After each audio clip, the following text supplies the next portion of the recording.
Odia Bible କୁଇଜ୍ର ଏ ବିଶେଷ କାର୍ଯ୍ୟକ୍ରମରେ ଆପଣ ପ୍ରତ୍ୟେକଙ୍କୁ ସ୍ୱାଗତ ଜଣାଏ। ବର୍ତ୍ତମାନ ସମୟରେ ଆମମାନେ ପ୍ରଶ୍ନ ଉତ୍ତର ମାଧ୍ୟମରେ ଗଣନା ପୁସ୍ତକ ଧ୍ୟାନ କରୁଅଛୁ। ବିଗତ ଦିନରେ ଆମେ ଆଦି ପୁସ୍ତକ, ଯାତ୍ରା ପୁସ୍ତକ, ଲେବୀ ପୁସ୍ତକକୁ ସମାପ୍ତ କରିଛୁ।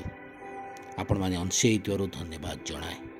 ପ୍ରଶ୍ନ ସହିତ ଆମମାନେ ଉତ୍ତର ମଧ୍ୟ ଆପଣମାନଙ୍କୁ ଜଣାଉଅଛୁ। ଭିଡ଼ିଓର ଶେଷ ପର୍ଯ୍ୟନ୍ତ ନିଶ୍ଚିନ୍ତ ଭାବରେ ଆପଣ ଦେଖନ୍ତୁ। ପ୍ରଶ୍ନ ଏବଂ ଉତ୍ତର ଲେଖି ରଖନ୍ତୁ। ସାନ ସାନ ପିଲାମାନେ ଏଥିରେ ଜଏନ୍ କରନ୍ତୁ।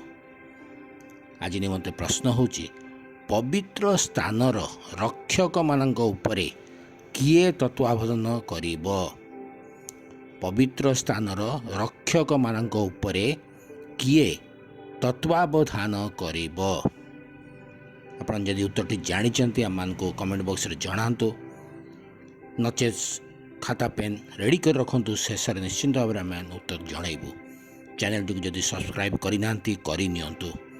ଅନ୍ୟମାନଙ୍କୁ ମଧ୍ୟ ସେୟାର କରନ୍ତୁ। ଅନ୍ୟମାନେ ମଧ୍ୟ ଏଥିରେ ଅଂଶୀ ହେବେ। ସାନ ସାନ ପିଲାମାନଙ୍କୁ ଏଥିରେ ଅଂଶୀ ହେବା ପାଇଁ ଉତ୍ସାହିତ କରନ୍ତୁ। ଆଜିର ପ୍ରଶ୍ନର ସଠିକ୍ ଉତ୍ତରଟି ହେଉଛି ଇଲିଆସର। ଗଣନା ପୁସ୍ତକ 3 ପର୍ବ 32 ପଦରେ ଆପଣମାନେ ଉତ୍ତରଟି ପାଇପାରିବେ। ନିଶ୍ଚିନ୍ତ ଭାବରେ ଆପଣ ଲେଖି ରଖନ୍ତୁ ଏବଂ ଆସନ୍ତା